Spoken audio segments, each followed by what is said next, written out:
দুর্গম এলাকা হলেও পার্বত্য অঞ্চলের মানুষ কোনো বিষয়ে পিছিয়ে থাকবে না বলেছেন প্রধান উপদেষ্টা ডক্টর মোহাম্মদ ইউনূস। বুধবার সকালে পার্বত্য জেলা পরিষদ ব্যবস্থাপনা শীর্ষক প্রশিক্ষণ কর্মসূচিতে ভার্চুয়ালি যুক্ত হয়ে তিনি একথা বলেন। ডক্টর ইউনূস বলেন, শিক্ষা, প্রযুক্তি ও অর্থনৈতিকভাবে পার্বত্য অঞ্চলকে এগিয়ে নিতে জোর দিচ্ছে সরকার। পার্বত্য জেলাগুলো প্রাকৃতিক সৌন্দর্য সম্পদে পরিপূর্ণ, যা বাংলাদেশের সবচেয়ে উন্নত অঞ্চল হতে পারত, কিন্তু অঞ্চলটি সবার পেছনে পড়ে আছে মন্তব্য করেন প্রধান উপদেষ্টা। পার্বত্য জেলাগুলো দেখার আগেও দেখেছি অনেকবার, কিন্তু বহুদিন দেখা হয়নি।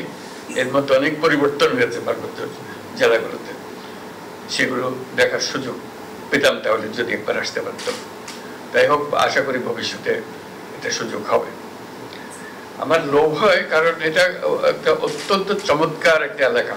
কাজে এখানে যারা থাকে তারাও সৌভাগ্যবান যে এরকম প্রাকৃতিক সৌন্দর্যের মধ্যে তারা থাকতে পারে, এবং এত রকমের ক্ষুদ্র নৃগোষ্ঠী এখানে আছে, সবাই মিলেমিশে আছে।